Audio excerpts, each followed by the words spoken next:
언니, 그 보험금 절반은 제 몫이에요. 장례식장 복도에 울려 퍼지는 젊은 여자의 목소리. 저는 그 순간 제 인생이 송두리째 무너지는 소리를 들었습니다. 이게 대체 무슨 소리야? 누구야, 너는? 2024년 11월 3일 토요일 밤 9시. 급하게 달려온 병원 복도는 차갑고 길었습니다. 의사 선생님의 입에서 나온 말은 단 한마디였습니다. 유가족분이십니까?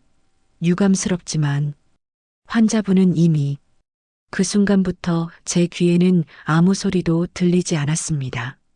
35해를 함께 산 남편 민수, 퇴근길에 마주친 중앙선 침범 차량, 그리고 즉사 거짓말이지. 아침에 오늘 회식이라 늦는다던 사람이 이렇게 갈 리가 없어. 장례식장은 3층 국화홀이었습니다. 빈소를 차리고 영정 사진을 고르고 부고 문자를 돌리는 동안 저는 마치 다른 사람의 몸속에 들어온 것처럼 모든 게 낯설었습니다. 조문객들이 하나둘 들어오기 시작했습니다. 어머, 희정 씨. 이게 무슨 일이야? 정신 차려야지. 고인이 된 민수 씨가 하늘에서 지켜보고 계실 거야. 다들 위로의 말을 건넸지만 저는 고개만 끄덕일 뿐 아무 대답도 할 수 없었습니다. 위로. 지금 제게 필요한 건 위로가 아니야. 이 황당한 현실을 받아들일 시간이 필요해. 그렇게 첫날 밤이 지나고 이튿날 오전이 되었습니다. 조문객의 발길이 뜸해진 시각. 저는 빈소박 복도 벤치에 앉아 잠시 숨을 돌리고 있었습니다. 바로 그때였습니다. 한 젊은 여자가 국화꽃 한 다발을 들고 빈소 앞에 섰습니다. 27, 8쯤 되어 보이는 긴 생머리에 검은색 원피스를 입은 여자. 그 여자는 제 남편의 영정 사진을 한참 동안 바라보더니 눈물을 흘리기 시작했습니다. 저 여잔 누구지? 회사 직원? 아니면 거래처 사람? 저는 천천히 다가가 물었습니다. 실례지만 고인과는 어떤 관계이신가요? 여자는 눈물을 닦으며 고개를 돌렸고 제 눈을 똑바로 바라봤습니다. 저는 수진이라고 해요. 민수 오빠랑 친한 사이였어요. 민수 오빠라는 단어가 귓가에 걸렸습니다. 오빠? 남편이 28살짜리 여자애한테 오빠라고 불렸다고? 하지만 저는 아무렇지 않은 척 고개를 끄덕였습니다. 아, 그러셨군요. 와주셔서 감사합니다. 수진이라는 여자는 영정 사진 앞에 무릎을 꿇고 절을 올렸습니다. 그리고 한참을 그 자리에서 울었습니다. 마치 유가족보다 더 슬픈 사람처럼. 뭔가 이상해. 저 여자 왜 저렇게까지 우는 거야? 수지는 한참 만에 자리에서 일어났고 제게 작은 목례를 하고는 빈소를 나갔습니다. 그 뒷모습을 보며 저는 형언할 수 없는 불안감을 느꼈습니다. 그리고 그날 오후 제 휴대전화에 생소한 번호로 전화 한 통이 걸려왔습니다. 유가족이신 희정 여사님이십니까? 네, 그런데요. 저는 생명보험 고객센터입니다. 고인이신 박민수님께서 가입하신 종신보험 관련하여 연락드렸습니다. 보험? 아, 그래. 민수가 몇 년 전에 드러났던 보험이 있었지. 사망보험금이 3억 원 지급 예정이시고 서류 처리 후 2주 내로 입금될 예정입니다. 3억? 그 숫자가 귀에 들어왔지만 저는 아무런 감흥도 느낄 수 없었습니다. 돈이 뭐가 중요합니까? 35년을 함께한 사람이 하루아침에 사라졌는데. 네, 알겠습니다. 저는 무덤덤하게 대답하고 전화를 끊었습니다. 하지만 그날 저녁, 제가 빈소를 정리하고 있을 때 장례식장 안내 데스크 직원이 다가왔습니다. 희정 여사님, 아까 다녀가신 젊은 여성분이 이거 전해달라고 하셨어요. 직원이 건넨 건 흰색 봉투 하나.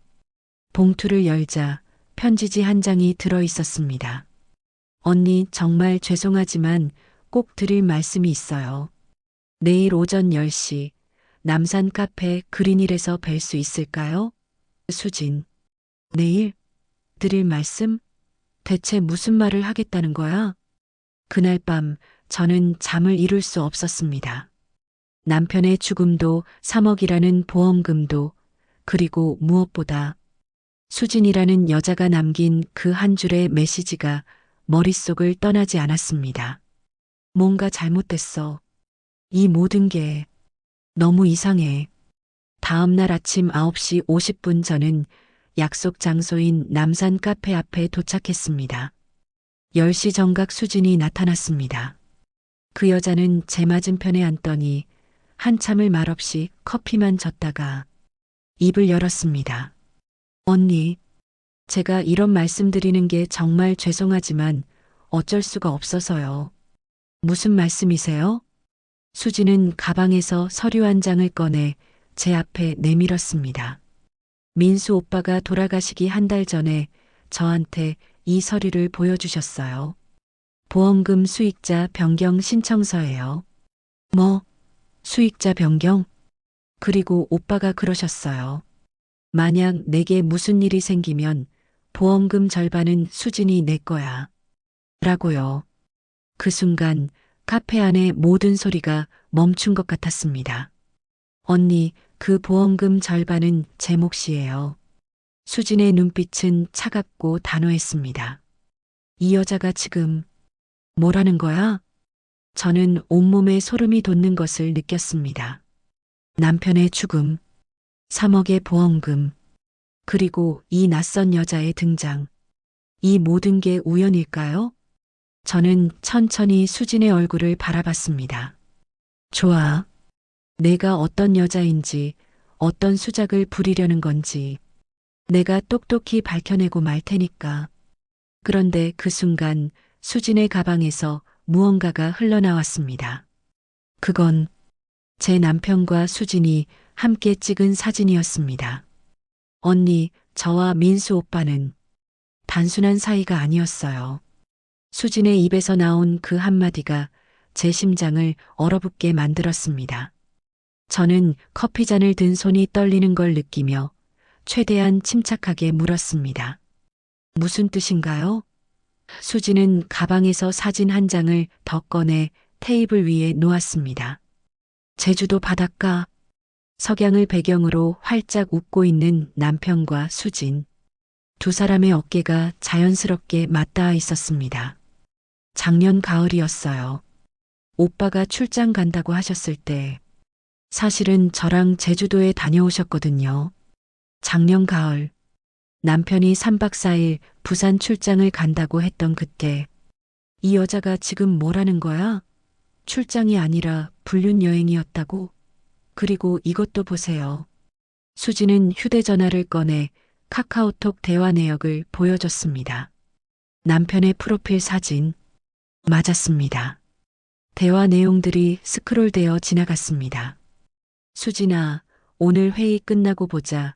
주말에 시간 되면 드라이브 갈까? 당신 생각하면 일이 손에 안 잡혀.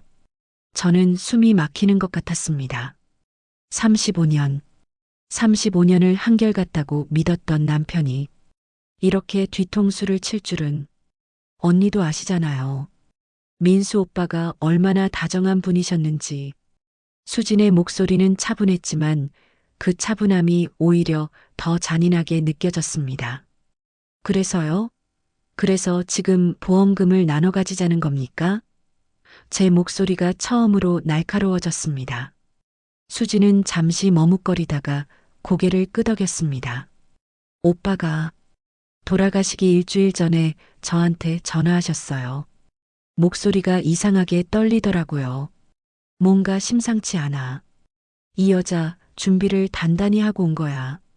그때 오빠가 그러셨어요. 수진아, 내가 요즘 일 때문에 스트레스를 너무 많이 받아서 그런지 자꾸 불길한 생각이 들어. 혹시 모르니까 보험 수익자에 내 이름도 추가해놨어. 뭔가 있으면 그 돈으로 내 꿈 이루길 바란다고요. 저는 두 손을 꽉 쥐었습니다. 손톱이 손바닥에 파고드는 아픔도 느껴지지 않았습니다. 증거가 있나요? 그 수익자 변경 신청서 말이에요. 수지는 가방에서 서류 봉투를 꺼냈습니다. 하지만 제게 바로 건네지 않고 테이블 위에 살짝 올려놓기만 했습니다. 원본은 보험사에 제출됐어요. 이건 제가 받은 사본이고요. 이 여자, 지금 나를 시험하고 있어. 얼마나 쉽게 무너지는지 보려는 거야. 저는 심호흡을 하고 최대한 차분한 목소리로 물었습니다. 그 서류, 제가 한번 봐도 될까요? 물론이죠. 언니도 확인하셔야죠. 수지는 서류를 제 앞으로 밀었습니다. 보험금 수익자 변경 신청서. 날짜는 2024년 10월 5일. 남편이 사망하기 정확히 29일 전. 수익자란에는 배우자 박희정 50%, 지정인 이수진 50%라고 적혀 있었습니다. 그리고 하단에는 남편의 서명이 있었습니다. 아니야. 이건 가짜일 거야. 남편이 이럴 리 없어. 하지만 그 서명은 너무나 남편의 필체와 똑같았습니다. 언니, 저도 이런 상황이 불편해요. 솔직히 오빠의 아내분한테 이런 말씀 드리는 게 얼마나 조심스러운지 아세요? 수지는 눈시울을 붉혔습니다. 연기인지 진심인지 구분이 안 됐습니다. 하지만 오빠가 저한테 약속하신 건데 저도 제 권리를 찾고 싶어요. 1억 5천. 그게 그렇게 큰 돈인가요? 언니도 1억 5천 받으시잖아요. 권리. 지금 이 여자가 권리라는 말을 입에 담아? 수진 씨. 저는 수진의 눈을 똑바로 바라봤습니다. 남편이 정말 그 서류에 서명을 했는지는 모르겠어요. 하지만 한 가지는 확실해요. 제가 35년 동안 함께 산 사람이 어떤 사람인지는 제가 더 잘 알아요. 그러니까 언니 말씀은 저를 안 믿으시겠다는 거예요? 수진의 목소리에 날이 섰습니다. 믿고 안 믿고의 문제가 아니에요. 법적으로 확인해 봐야죠. 보험사에 직접 연락해서 그 서류가 정말 접수됐는지, 효력이 있는지 확인하겠어요. 좋아. 일단 시간을 벌자. 이 여자가 뭘 노리는 건지 정확히 파악해야 해. 수지는 잠시 말이 없더니 천천히 고개를 끄덕였습니다. 좋아요. 그렇게 하세요. 어차피 보험사에서도 곧 언니한테 연락 갈 거예요. 수익자가 2명이니까요. 그리고 수지는 자리에서 일어났습니다. 그럼 저는 이만 가볼게요. 언니, 제 연락처 아시죠? 보험사에서 확인되면 연락 주세요. 우리 원만하게 해결해요. 원만하게? 지금 무슨 말을 하는 거야, 이 여자는? 수진이 카페를 나가고 저는 한참을 그 자리에 앉아 있었습니다. 테이블 위에 놓인 서류, 사진들, 카카오톡 대화네요. 이 모든 게 진짜일까요? 아니면 정교하게 꾸며낸 거짓일까요? 저는 떨리는 손으로 휴대전화를 꺼내 보험사에 전화를 걸었습니다. 고객센터입니다. 무엇을 도와드릴까요?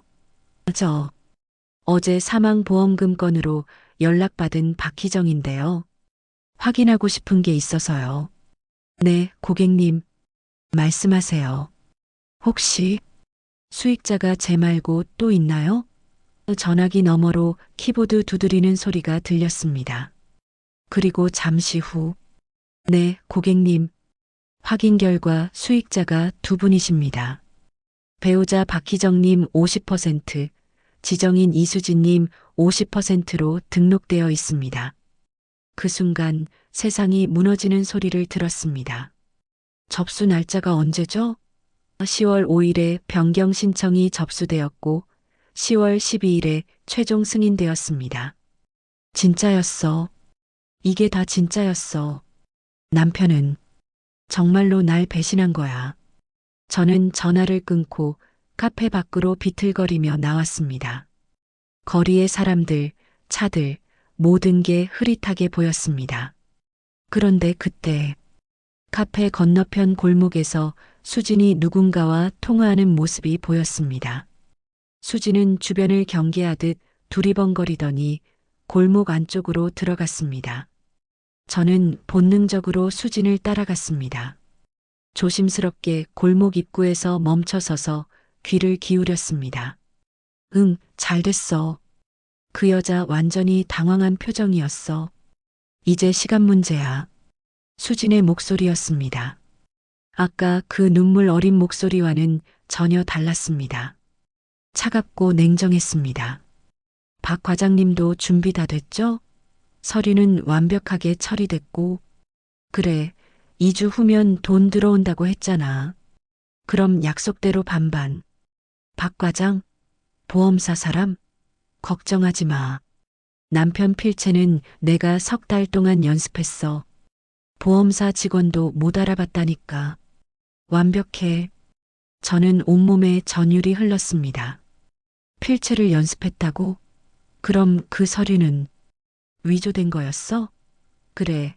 이제 그 여자가 포기할 때까지 압박만 하면 돼. 법적으로 다툴 생각도 못하게. 알았어. 이따가 봐. 수진이 전화를 끊었습니다. 저는 황급히 골목 입구를 벗어나 근처 건물 뒤로 숨었습니다. 심장이 터질 것처럼 뛰었습니다. 저 여자, 지금까지 다 연기였어. 남편과의 관계도, 눈물도 전부 거짓말이었던 거야. 보험 사기야. 완벽한 보험 사기. 수진이 골목을 나와 유유히 걸어가는 모습이 보였습니다. 저는 그 뒷모습을 보며 이를 악물었습니다. 좋아, 이수진. 내가 어떤 수를 쓰든 나는 절대로 당하지 않아. 35년을 살아온 이 여자를 무시하지 마. 내가 누군지 똑똑히 보여주지. 집으로 돌아온 저는 남편의 서재로 향했습니다. 책상 서랍을 열고 남편이 평소에 서명 연습을 하던 수첩을 찾았습니다. 그리고 수진이 보여준 서류 사본과 비교했습니다. 미세한 차이가 보였습니다. 비읍 받침의 각도가 살짝 달랐고 지읒의 획순서가 자연스럽지 않았습니다. 일반인은 모를 정도로 정교했지만 35년을 함께 산 아내의 눈은 속일 수 없었습니다. 이건 가짜야. 분명히 가짜라고. 저는 휴대전화를 꺼내 필적 감정 전문가를 검색했습니다. 그리고 내일 당장 상담 예약을 잡았습니다. 동시에 보험사 민원실에도 공식 문서를 제출하기로 했습니다. 하지만 그것만으로는 부족해. 저 여자가 박 과장이라는 사람과 공모했다면 보험사 내부에서 증거를 인멸할 수도 있어. 저는 노트북을 켜고 보험 사기 대응 방법을 검색했습니다. 수많은 사례들이 나왔습니다. 그리고 그중 하나의 글이 눈에 들어왔습니다. 보험 사기는 증거가 전부입니다. 녹음, 녹화, 문자 기록, 통화 내역, 계좌 추적. 모든 것을 확보하세요. 저는 결심했습니다. 좋아. 그럼 나도 증거를 모으는 거야. 저 여자가 한 말 한마디, 행동 하나하나 전부 기록할 거야. 그리고 그 박 과장이라는 사람도 찾아내서 두 사람이 공모한 증거를 확보할 거야. 다음 날 아침, 저는 수진에게 문자를 보냈습니다. 수진 씨, 어제는 제가 너무 놀라서 제대로 얘기를 못한 것 같아요. 다시 한번 만나서 차분히 이야기하고 싶어요. 언제 시간 되세요? 1시간 후 수진에게서 답장이 왔습니다. 언니 마음을 정리하신 거예요? 다행이에요. 내일 오후 3시 어때요? 같은 카페에서 봐요. 저는 휴대전화를 내려놓고 창밖을 바라봤습니다. 좋아, 이수진. 내일 만나서 내가 얼마나 치밀하게 준비했는지 확인해주지. 그리고 그 모든 걸 역이용해서 내가 너를 무너뜨릴 거야. 다음 날 오후 3시. 저는 약속 장소인 카페에 수진보다 30분 일찍 도착했습니다. 가방 속에는 소형 녹음기가 들어 있었습니다. 어젯밤 급하게 인터넷으로 주문한 물건이었습니다.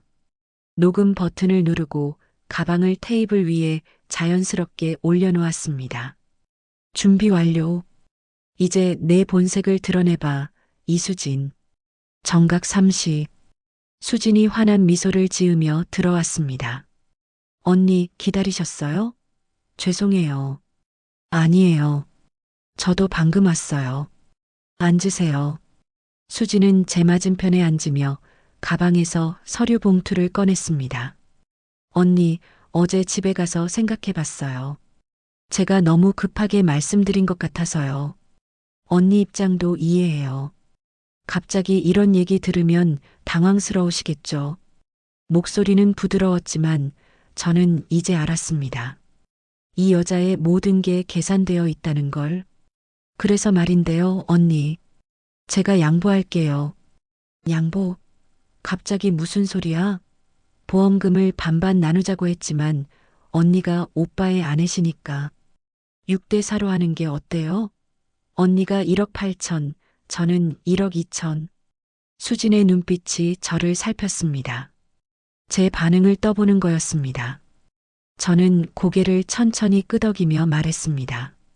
수진 씨, 솔직히 말할게요. 저는 아직도 이 모든 게 믿기지 않아요. 언니, 이해해요. 저도 언니 입장이면. 하지만 수진 씨가 보여준 서류도 있고 보험사에서도 확인됐으니까 어쩔 수 없는 것 같아요. 수진의 얼굴에 안도의 빛이 스쳤습니다. 그래, 방심해. 내가 순진한 줄 알아. 그럼 언니 6대 4로 합의하시는 거예요? 그 전에 하나만 물어볼게요.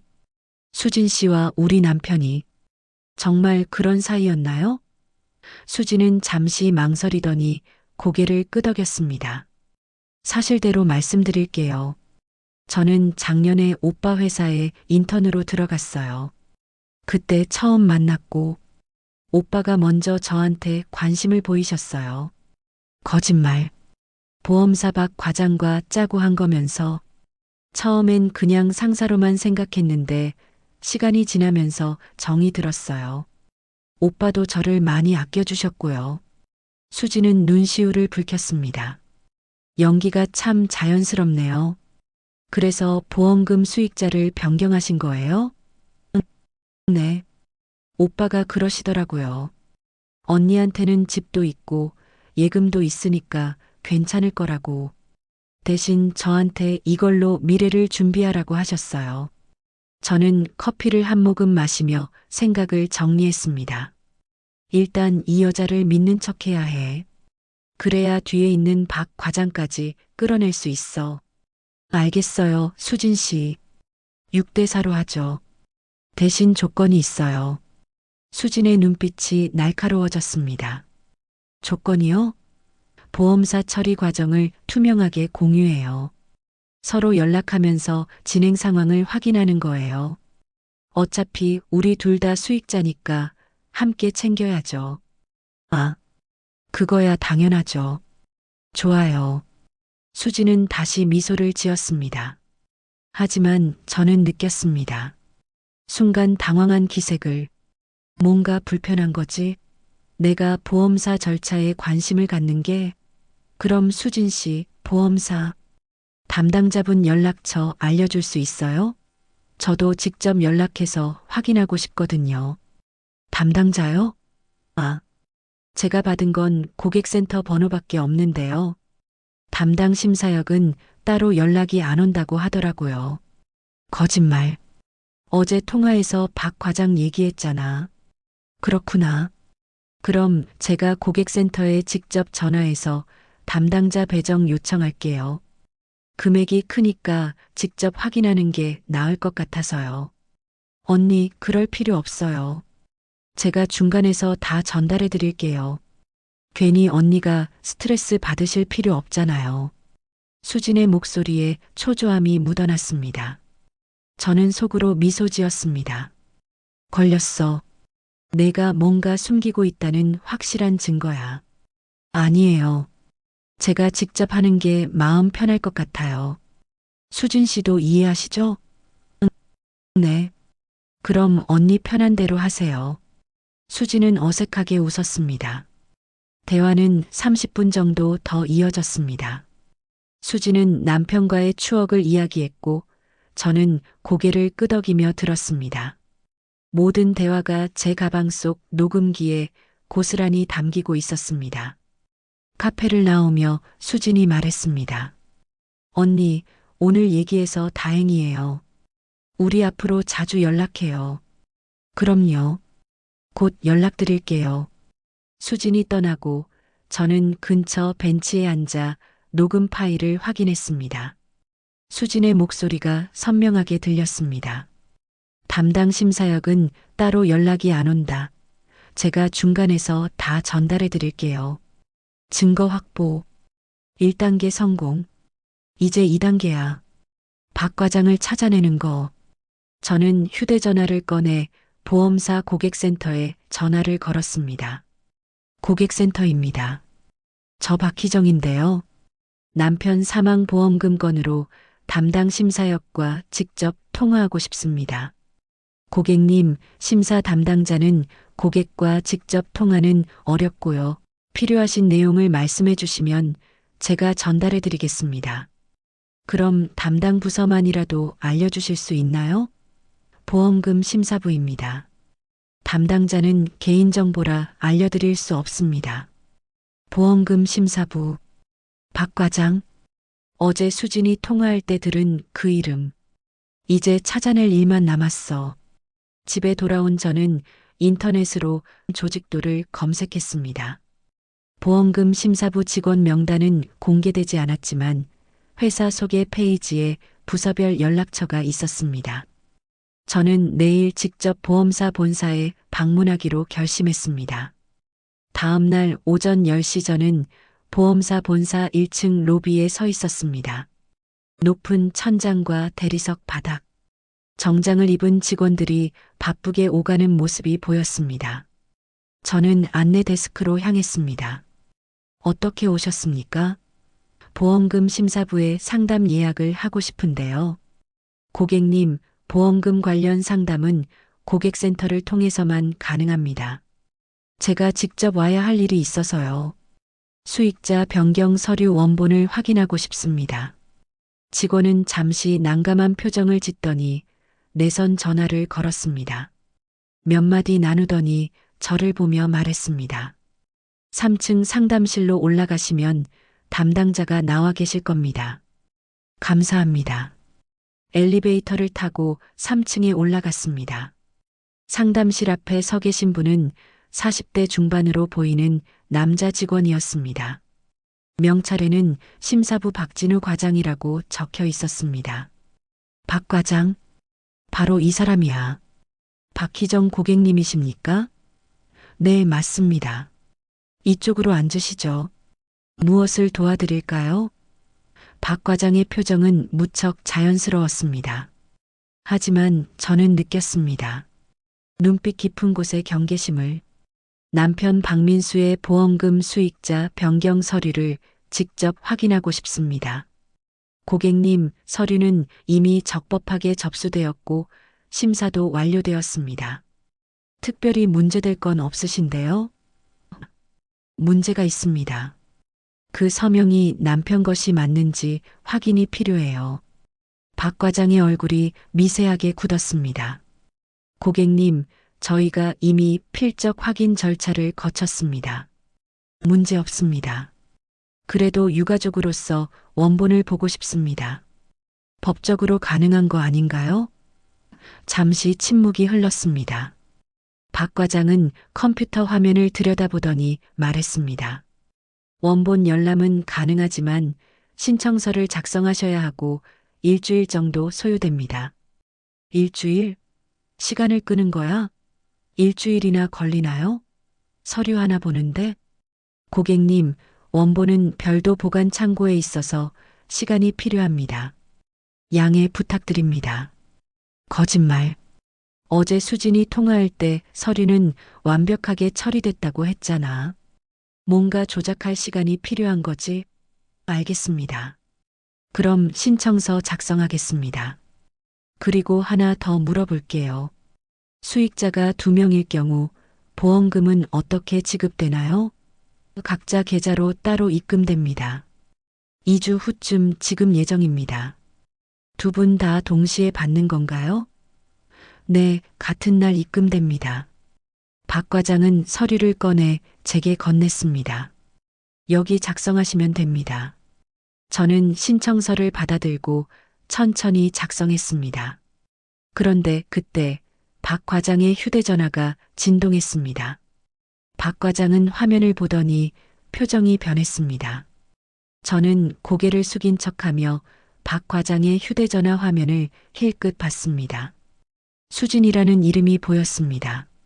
역시 지금도 연락하고 있었어. 박 과장은 자리에서 일어났습니다. 실례지만 급한 전화라 잠깐 받고 오겠습니다. 네, 그러세요. 박 과장이 상담실을 나갔습니다. 저는 재빨리 책상 위를 살폈습니다. 서류 파일, 볼펜, 명함, 그리고 책상 모서리에 놓인 수첩 하나. 저는 주변을 살피고 수첩을 펼쳤습니다. 첫 페이지에 메모가 적혀 있었습니다. 박민수 건 마이너스 105 접수, 1012 승인, 1120 지급 예정, 수수료 20%. 수수료?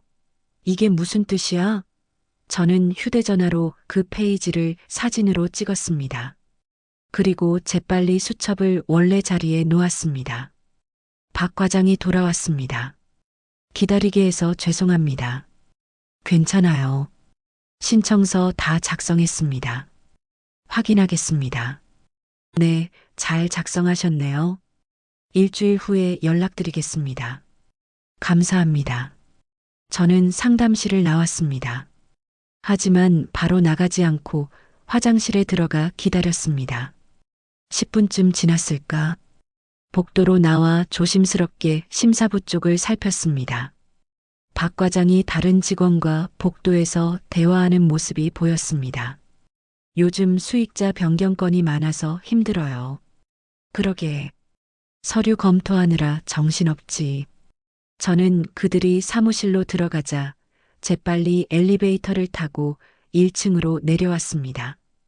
밖으로 나오자 차가운 바람이 얼굴을 스쳤습니다. 수수료 20%. 박 과장과 수진이 보험금을 나눠 가지려는 거야. 이건 명백한 사기야. 저는 휴대전화로 찍은 사진을 다시 확인했습니다. 선명하게 찍혔습니다. 이제 증거가 생겼어. 하지만 이것만으로는 부족해. 두 사람이 직접 주고받는 대화나 돈거래 내역이 있어야 해. 집으로 돌아오는 길, 제 휴대전화가 울렸습니다. 수진이었습니다. 언니, 저예요. 혹시 오늘 보험사 가셨어요? 박 과장한테 연락받았구나. 네, 다녀왔어요. 서류 확인하려고요. 언니, 괜히 그러지 마세요. 저희 믿고 기다리시면 되는데. 아니에요. 제가 직접 확인하는 게 마음 편해서요. 그래도 언니가 자꾸 그러시면 보험사에서 이상하게 생각할 수도 있어요. 목소리에 불안감이 묻어났습니다. 수진 씨, 혹시 뭐 불편한 거 있어요? 아니에요. 그냥 언니 걱정돼서 그래요. 너무 스트레스 받지 마세요. 걱정해줘서 고마워요. 그럼 나중에 연락할게요. 전화를 끊고 저는 생각했습니다. 수진이 흔들리고 있어. 이제 조금만 더 압박하면 본색을 드러낼 거야. 그날 밤 저는 남편의 서재에서 노트북을 켜고 보험 사기 증거 수집 방법을 검색했습니다. 여러 사례들이 나왔지만 공통적으로 강조하는 건 하나였습니다. 현장을 잡아라. 저는 수진과 박 과장이 만나는 현장을 목격해야 했습니다. 두 사람이 돈 거래를 하거나 공모를 논의하는 장면을 포착해야만 결정적 증거가 될 수 있었습니다. 문제는 어떻게 그 장면을 포착하느냐였습니다. 생각 끝에 저는 수진에게 문자를 보냈습니다. 수진 씨, 제가 생각을 정리했어요. 6대4 말고 그냥 반반하는 게 맞는 것 같아요. 남편이 그렇게 원했다면 저도 존중해야죠. 내일 만나서 합의서 작성할까요? 30분 후 수진에게서 답장이 왔습니다. 언니, 정말요? 언니 마음 바뀐 거 맞죠? 내일은 제가 약속이 있어서. 모레 어때요? 약속? 혹시 박 과장을 만나는 거 아닐까? 그럼 모레 오후에 봐요. 시간 되면 연락 주세요. 네, 언니, 감사해요. 저는 다음날 아침 일찍 수진의 집 근처로 향했습니다. 어제 수진의 주소는 보험사 서류에서 확인했습니다. 마포구 연남동 작은 빌라. 저는 근처 카페에 자리를 잡고 창가에 앉았습니다. 수진의 집 현관문이 보이는 위치였습니다. 오전 10시 수진이 집에서 나왔습니다. 청바지에 가디건을 걸친 편안한 차림이었습니다. 수진은 주변을 두리번거리더니 걸어가기 시작했습니다. 저는 조심스럽게 뒤를 따랐습니다. 거리를 충분히 두고 사람들 틈에 섞여서 수진은 지하철역으로 들어갔습니다. 저도 같은 칸에 탔습니다. 수진은 휴대전화만 보며 아무것도 눈치채지 못했습니다. 30분쯤 지났을까?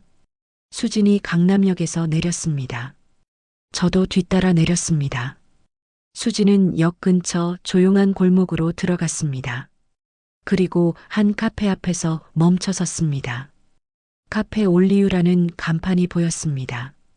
수진은 안으로 들어갔습니다. 저는 카페 맞은편 편의점으로 들어가 창가 쪽에 섰습니다. 카페 내부가 유리창 너머로 보였습니다. 수진은 창가 자리에 앉아 기다리고 있었습니다. 10분 후 익숙한 얼굴이 나타났습니다. 박진우 과장이었습니다. 역시 두 사람이 만나는 거였어. 박 과장은 수진 맞은편에 앉았습니다. 두 사람은 대화를 시작했습니다. 저는 휴대전화를 꺼내 동영상 촬영을 시작했습니다. 줌을 당기자 두 사람의 모습이 화면에 잡혔습니다. 박 과장이 가방에서 서류 봉투를 꺼내 수진에게 건넸습니다. 수진은 봉투를 열어 내용물을 확인했습니다. 서류였습니다. 두 사람은 진지한 표정으로 대화를 이어갔습니다. 박 과장이 수진의 휴대전화에 뭔가를 보여줬습니다. 수진은 고개를 끄덕이며 미소를 지었습니다. 그리고 박 과장이 수진의 손을 잡았습니다. 아주 짧은 순간이었지만 저는 그 장면을 놓치지 않았습니다.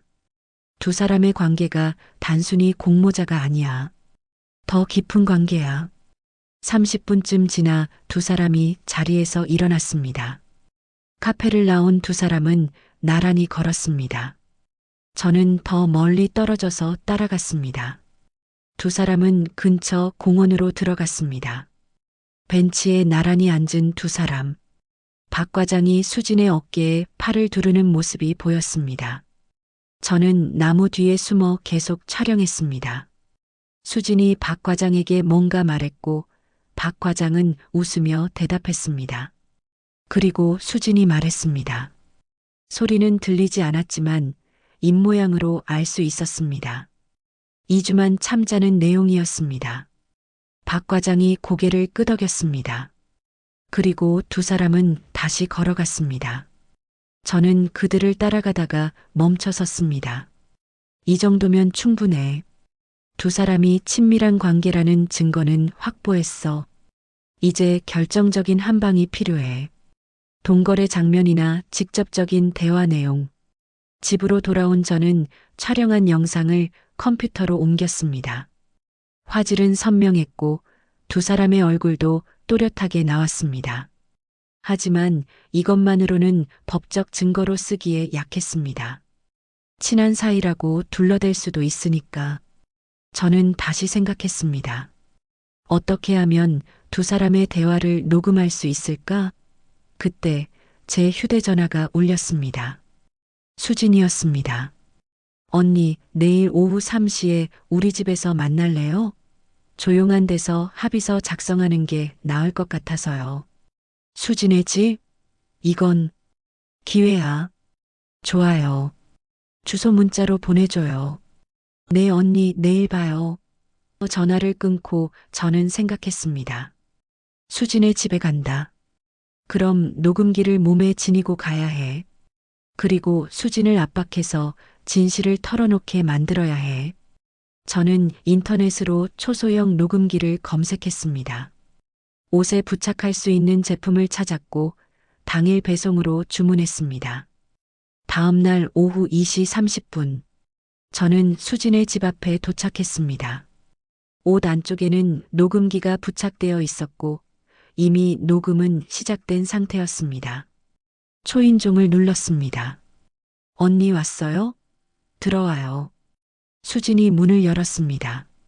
환한 미소를 짓고 있었지만 저는 이제 그 미소의 진짜 의미를 알았습니다. 어서 와요. 좁지만 앉아요. 원룸이었습니다. 깔끔하게 정리되어 있었지만 곳곳에 명품 가방과 화장품들이 보였습니다. 이 여자 이미 돈을 쓰고 있어. 아직 보험금도 안 나왔는데. 커피 드릴까요? 아니요, 괜찮아요. 바로 얘기해요. 저는 소파에 앉으며 수진을 바라봤습니다. 수진 씨, 합의서 작성하기 전에 솔직하게 얘기 좀 해요. 저는 차분한 목소리로 말했습니다. 수진은 소파 맞은편에 앉으며 고개를 갸웃했습니다. 무슨 얘기요, 언니? 수진 씨와 우리 남편이 정말 그런 사이였는지 아직도 의문이 들어서요. 수진의 표정이 굳었습니다. 언니, 그건 이미 다 얘기했잖아요. 제가 거짓말할 이유가 뭐가 있어요? 그럼 증거가 더 있나요? 사진이나 대화 말고 다른 증거요. 언니가 지금 저를 의심하는 거예요? 수진의 목소리가 날카로워졌습니다. 저는 가방에서 서류를 꺼냈습니다. 남편의 필적 샘플과 수익자 변경 신청서를 비교한 자료였습니다. 이것 좀 봐요. 이 서명, 뭔가 이상하지 않아요? 수지는 서류를 받아들고 훑어봤습니다. 얼굴이 창백해졌습니다. 뭐가 이상한데요? 오빠 서명 맞잖아요. 아니에요. 비읍 받침 각도가 다르고 지읒 획이 부자연스러워요. 35년을 봐온 사람이 모를 것 같아요? 수지는 서류를 테이블에 내던졌습니다. 언니, 지금 저보고 서류 위조했다는 거예요? 증거도 없이? 증거요? 어제 강남역 카페 올리유에서 박 과장 만난 거 알아요. 그 순간 수진의 얼굴에서 모든 혈기가 사라졌습니다. 뭐라고요? 박진우 과장, 보험사 심사부 직원. 수진 씨 남자친구죠? 두 사람이 공모해서 보험 사기 치려는 거 다 알아요. 수진은 벌떡 일어났습니다. 언니가 저를 미행했어요? 네, 그랬어요. 그리고 다 찍었어요. 두 사람이 만나는 장면, 서류 주고받는 장면, 손잡는 장면까지요. 수진의 손이 떨렸습니다. 언니, 이러지 마요. 제발. 이수진 씨, 이제 그만해요. 남편이 보험금 수익자를 바꿨다는 것도 거짓말이고 남편과 연인 사이였다는 것도 거짓말이죠? 처음부터 박 과장과 짜고 저를 속인 거잖아요. 수지는 소파에 주저앉았습니다. 눈물이 주르르 흘렀습니다. 하지만 이번엔 진짜 눈물 같았습니다. 공포와 절망의 눈물. 언니, 제발 이해해줘요. 저도 어쩔 수 없었어요. 어쩔 수 없었다고? 남의 돈 3억을 가로채려는 게 어쩔 수 없는 일이에요? 진우 오빠가 빚이 너무 많았어요. 사채까지 손 뗐는데 이자가 눈덩이처럼 불어나서 우리 둘 다 죽을 것 같았어요. 수지는 흐느끼기 시작했습니다. 그래서 진우 오빠가 방법을 찾았어요. 회사에서 수익자 변경 서류를 처리하면서 아이디어를 얻었대요. 죽은 사람 명의로 서류를 위조하면 유가족이 모를 거라고. 그래서 우리 남편을 이용한 거예요? 언니 남편은 정말 교통사고였어요. 우리가 죽인 거 아니에요. 그냥 사고가 난 걸 이용한 거예요. 저는 온몸에 소름이 돋았습니다. 사람의 죽음을 이용했다는 말을 이렇게 태연하게 할 수 있다니. 그리고 저를 속이려고 남편과의 관계를 꾸며낸 거죠? 수지는 고개를 끄덕였습니다. 제주도 사진은 포토샵이에요. 카카오톡 대화는 제가 만든 가짜 계정이고요. 언니를 설득하려면 그 정도는 필요했어요. 설득이요? 사기죠, 사기. 제 목소리가 높아졌습니다. 언니, 제발. 이번 한 번만 봐줘요. 저희도 살려고 한 거예요. 살려고 남을 죽이는 것처럼 살려고 남을 속이는 것도 괜찮다는 거예요? 수지는 대답하지 못했습니다. 저는 가방에서 휴대전화를 꺼냈습니다. 지금 당장 경찰에 신고하겠어요. 보험 사기죄로. 안 돼요. 언니, 제발. 수진이 제 팔을 붙잡았습니다. 그때 현관문이 벌컥 열렸습니다. 박진우 과장이 들어왔습니다. 수진아, 왜 전화를 안 받아? 박 과장은 저를 보고 멈췄습니다. 박희정 씨, 여기 왜? 박 과장님, 잘 오셨네요. 마침 둘 다 있으니까 경찰 부르기 좋겠어요. 박 과장의 얼굴이 일그러졌습니다. 당신이 미행을 했어? 네, 했어요. 그리고 증거도 다 확보했어요. 두 분이 만나는 영상, 서류 주고받는 장면 다요. 박 과장은 주먹을 쥐었습니다. 박희정 씨, 우리 얘기 좀 합시다. 경찰은 나중에. 싫어요. 지금 당장 신고할 거예요. 저는 휴대전화를 들었습니다. 그 순간 박 과장이 제 손에서 휴대전화를 낚아챘습니다. 이거 돌려줘요. 안 돼. 이 안에 뭐가 있는지 먼저 확인해야겠어. 박 과장은 제 휴대전화를 확인하기 시작했습니다. 사진이랑 동영상이 여기 다 있네. 이거 지우면 지워봤자 소용없어요. 다 백업해뒀어요. 거짓말이었습니다. 하지만 박 과장을 막아야 했습니다. 거짓말하지 마. 당신 같은 할머니가 백업을 알겠어? 박 과장이 파일들을 삭제하기 시작했습니다. 저는 비명을 질렀습니다. 도둑이야. 누가 좀 도와주세요. 갑자기 현관문이 또 열렸습니다. 경찰관 2명이 들어왔습니다. 신고받고 왔습니다.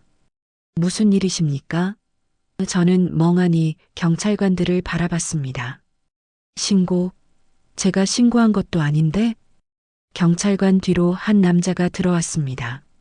40대 초반으로 보이는 정장을 입은 남자였습니다. 저는 생명보험 감사팀 김태훈 팀장입니다. 박진우 과장, 이수진 씨, 두 분 모두 보험 사기 혐의로 고발 조치됩니다. 박 과장의 얼굴이 흑빛으로 변했습니다. 감사팀? 어떻게? 한 달 전부터 두 분을 내사하고 있었습니다. 수상한 수익자 변경 건들이 계속 접수돼서 추적했더니 박 과장님 당신이 관여한 케이스가 이번이 처음이 아니더군요. 김 팀장은 서류 봉투를 꺼냈습니다. 지난 6개월간 당신이 처리한 수익자 변경 건 중 사망사고 발생 건이 4건, 그중 3건이 필적 감정 결과 위조로 드러났습니다. 그리고 이수진 씨, 당신은 그중 2건의 수익자로 등록되어 있었죠. 수지는 바닥에 주저앉았습니다. 저는 몰랐어요. 진우 오빠가 시키는 대로. 변명은 조사실에서 하시죠. 경찰관이 수갑을 꺼냈습니다. 박 과장이 소리쳤습니다. 잠깐만요. 저는 회사 직원이에요. 이렇게 할 순 없어요. 회사 직원이라서 더 문제죠. 직권을 남용해 보험 사기를 저질렀으니까요. 박진우 씨, 업무상 배임, 사문서 위조, 사기 혐의로 체포합니다. 수갑이 박 과장의 손목에 채워졌습니다. 수진도 마찬가지였습니다. 저는 그 광경을 멍하니 바라봤습니다. 김 팀장이 제게 다가왔습니다. 박희정 고객님, 놀라셨죠? 사실 고객님이 일주일 전 본사에 방문하셨을 때부터 저희가 모니터링하고 있었습니다.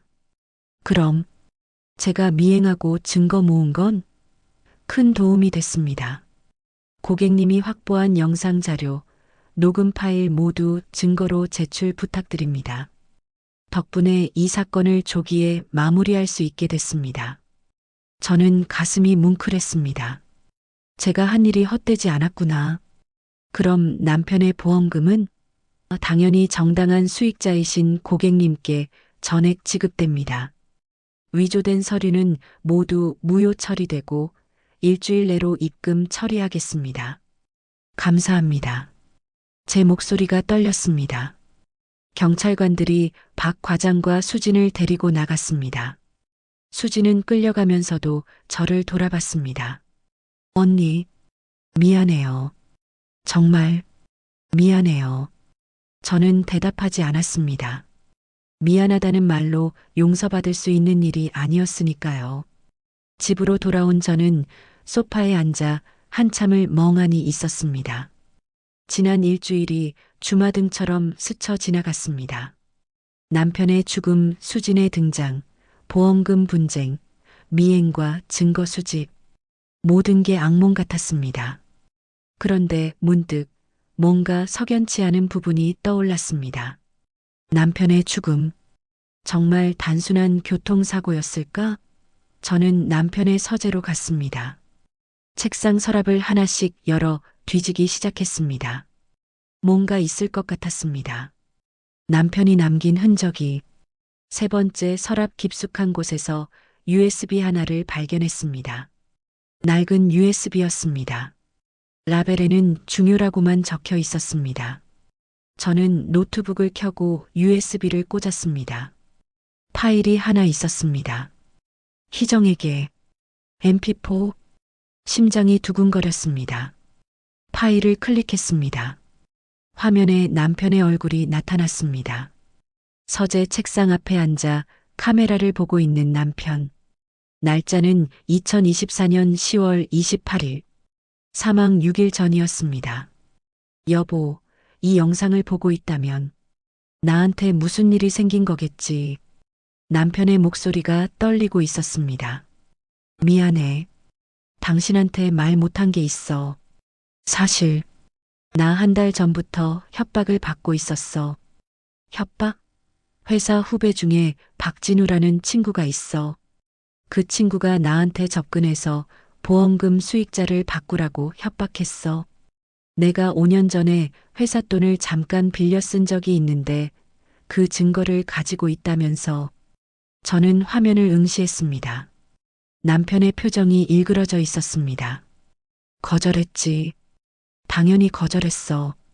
그런데 그 친구가 위협을 했어. 나를 해치겠다고. 아니, 당신을 해치겠다고. 저는 입을 막았습니다. 그래서 어쩔 수 없이 서류에 서명을 했어. 하지만 그게 진짜가 아니라는 걸 보험사에 알리려고 증거를 모으고 있었어. 박진우가 이수진이라는 여자와 공모해서 여러 건의 보험 사기를 저질렀다는 증거를. 남편이 서류를 카메라에 보여줬습니다. 박 과장과 수진의 계좌 거래 내역, 문자 대화 캡처, 위조 서류 샘플들이었습니다. 이 증거들을 가지고 내일 경찰에 가려고 했어. 그런데 오늘 박진우한테서 전화가 왔어. 내일 만나자. 마지막으로 얘기하자고. 여보, 나 무서워. 혹시 내일 내가 안 돌아오면. 남편의 목소리가 끊겼습니다. 눈물을 참는 게 보였습니다. 이 USB를 경찰에 가져가줘. 그리고 미안해. 내가 당신을 지키지 못해서. 사랑해, 여보. 정말 사랑해.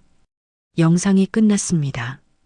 저는 화면 앞에서 눈물을 흘렸습니다. 남편의 죽음은 사고가 아니었어. 박진우가 죽인 거야.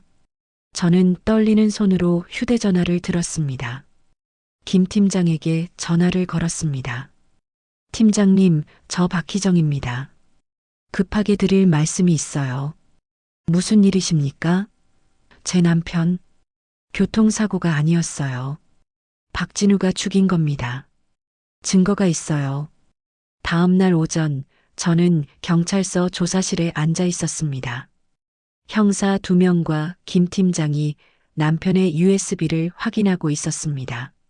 박희정 씨, 이 영상은 결정적인 증거입니다.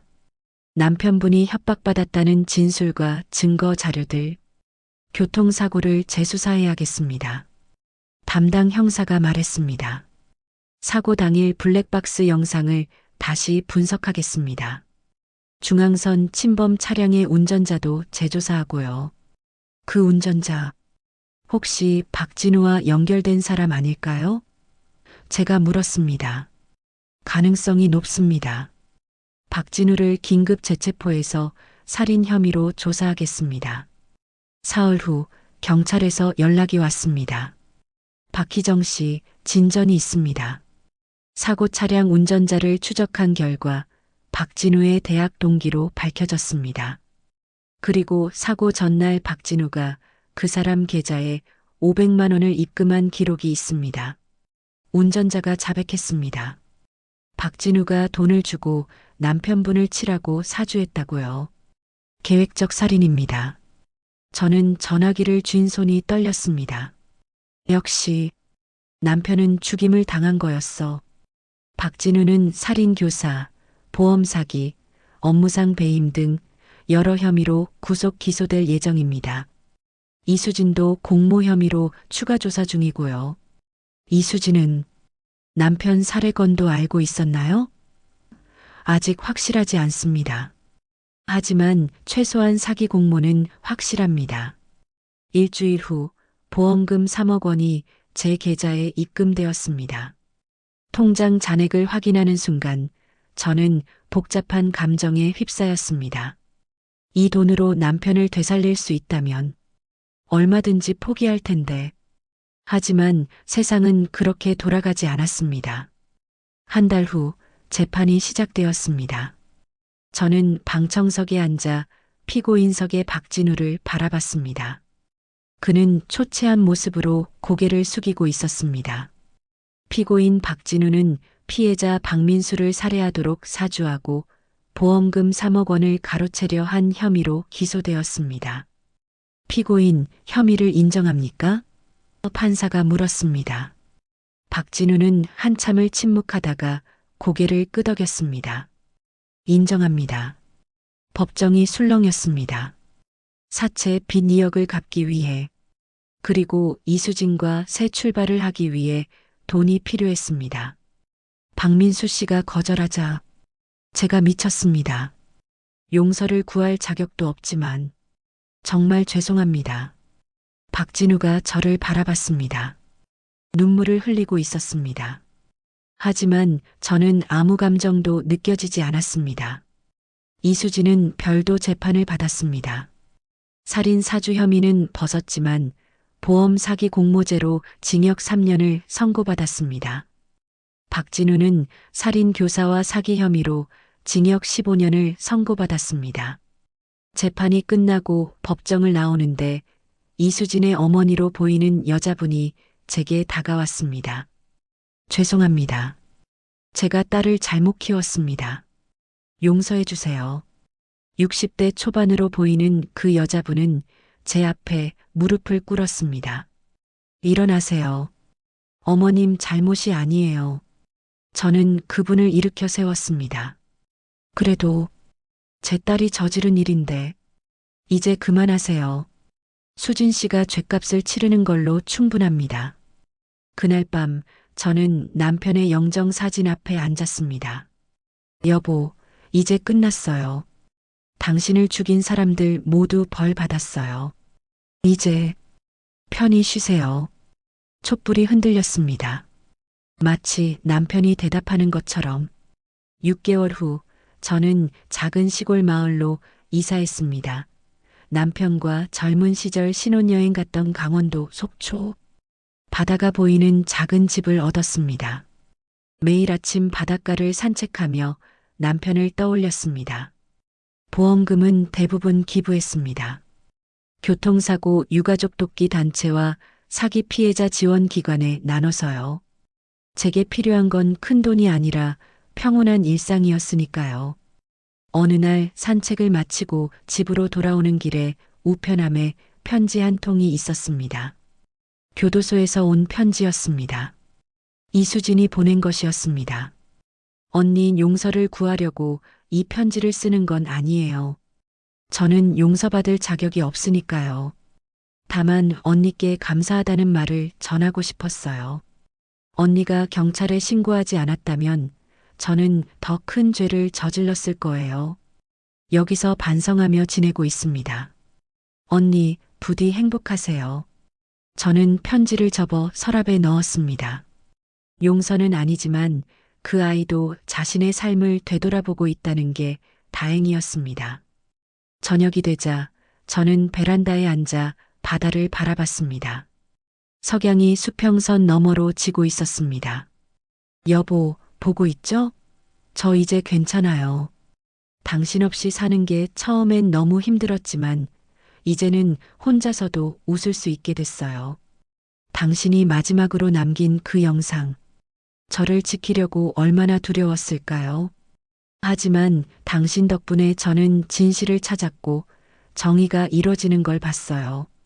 파도 소리가 들려왔습니다. 저는 눈을 감고 그 소리에 귀를 기울였습니다. 평온했습니다. 35년을 함께한 사람을 잃은 슬픔은 여전했지만 이제 그 슬픔과 함께 살아가는 법을 배웠습니다.